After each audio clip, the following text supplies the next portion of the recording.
Allora, strategie per consumare di meno, perché poi alla fin fine si chiacchierava anche col Presidente, puoi fare, mescolare, brigare, però alla fine i costi sono sempre elevati, bisogna quindi cambiare un po' stile di vita. Vediamo un messaggio che è arrivato. Buongiorno, secondo me bisogna affidarsi a gestori che si conoscono e rispondono fisicamente, anziché una segreteria telefonica che ti fa attendere anni luce.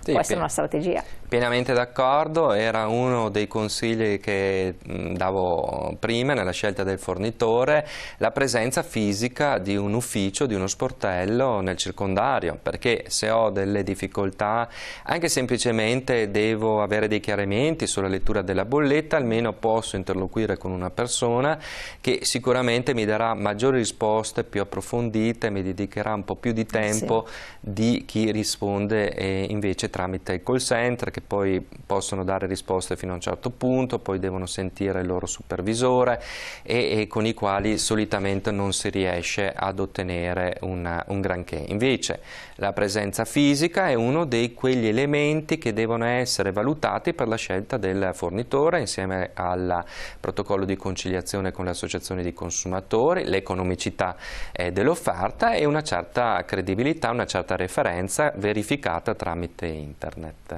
Quali sono gli apparecchi più energivori che ci troviamo a volte ad utilizzare anche un po' troppo a sproposito, secondo lei? Beh, allora, quindi consiglio anche agli anziani che magari ci seguono.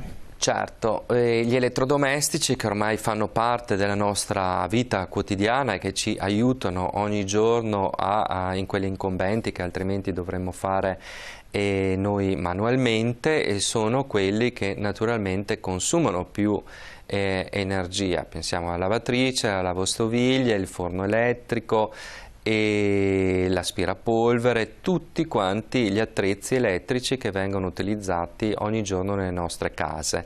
Dobbiamo scegliere da questo punto di vista degli elettrodomestici con una classe energetica alta, A o oltre la A, che ci diano la possibilità quindi di risparmiare mentre lavorano per noi. Tante volte in offerta troviamo invece classi energetiche medie o medio-basse ed è un rischio. Questa è una strategia commerciale, naturalmente quella di far uscire dal mercato degli elettrodomestici che non hanno una grande valenza dal punto di vista del risparmio dell'energia elettrica ad un prezzo stracciato. Attenzione, perché magari l'affare si fa all'inizio, però alla lunga si rivela un cattivo, anzi un cattivissimo affare, perché se io quell'elettrodomestico lo utilizzo per 5-10 anni produrrà molto più consumo e mi mangerà tutto quel risparmio che ho fatto nell'investimento iniziale. Quindi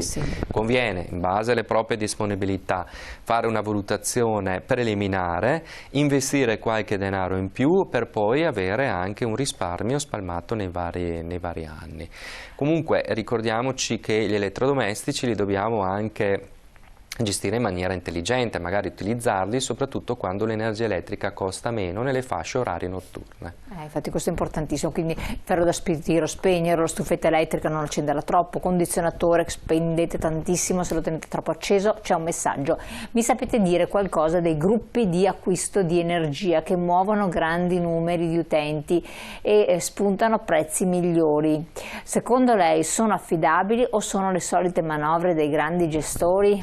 Ma secondo noi sono affidabili, naturalmente dipende sempre da chi li organizza, da chi li istituisce. Gruppo d'acquisto che cosa vuol dire? Che un soggetto con un buon numero di utenti già referenziati, già con le adesioni già raccolte, propone a vari fornitori attraverso un bando di fare una proposta di una fornitura vantaggiosa, quindi mettendo in competizione i vari fornitori. È una strategia molto intelligente, perché è un po' sposta quel potere contrattuale o strapotere contrattuale che hanno i fornitori rispetto al singolo utente, raggruppando più persone, il loro peso, la loro capacità di influenza aumenta e quindi conseguentemente possono spuntare delle condizioni migliorative. e naturalmente vanno gestiti in maniera opportuna, bisogna informarsi. Anche noi, devo dire la verità, stiamo valutando di offrirne uno ai nostri soci, appunto per questo, per fare noi tutte quelle valutazioni, quelle verifiche che invece dovrebbe fare il consumatore, ed è una strategia che non solo nel settore dell'energia ma in altri settori, come ad esempio quello assicurativo, mi viene in mente, ma anche dell'acquisto degli elettrodomestici, se vogliamo parlare di un altro ambito, può essere chiamata in causa, perché è un ottimo strumento per risparmiare e, a mio giudizio, anche uno dei ruoli istituzionali che le associazioni devono avere in questo periodo storico, cioè offrire ai propri soci e ai cittadini dei servizi di fornitura e di acquisto a delle condizioni migliorative. E cosa differente sono le comunità energetiche invece, dove invece più consumatori con l'aiuto di un fornitore o di un investitore costruiscono, allestiscono un impianto che produce energia, che può essere fotovoltaico, eolico o di altro tipo, e poi condividono l'energia prodotta. Qui c'è una legislazione che aiuta molto questo tipo di esperienze. Bisogna sì stare attenti a chi è il promotore, perché altrimenti si rischia che l'affare lo faccia solo chi ha investito, e ci sono forti gruppi che lo stanno facendo e non il consumatore finale. Dovrebbe essere un po' quello della comunità energetica, un flusso che dal basso va verso l'alto, che organizza più persone, finanziano un impianto e poi di conseguenza hanno il beneficio dell'energia scontata perché è autoprodotta. Questo è molto interessante. Comunque anche qui stiamo vedendo appunto il sito, sono menzionate tantissime cose, vi invito appunto a guardarlo con calma, perché troverete anche delle risposte a tante domande. Abbiamo pochi secondi dalla chiusura. La questione del gas, che ormai non c'è più possibilità, mentre l'energia, arriviamo a luglio, qua ormai è fatta, no? E qua è fatta, l'abolizione del mercato tutelato è già intervenuta da gennaio, quindi siamo in pieno regime, diciamo così, del mercato libero per i clienti non vulnerabili. Anche qui il consiglio è quello di monitorare e verificare le varie offerte, soprattutto durante il periodo dell'anno termico, quindi quando sarà necessario riscaldarci, perché ci possono essere delle buone possibilità di risparmio, e il trovo offerte da questo punto di vista è un'ottima soluzione.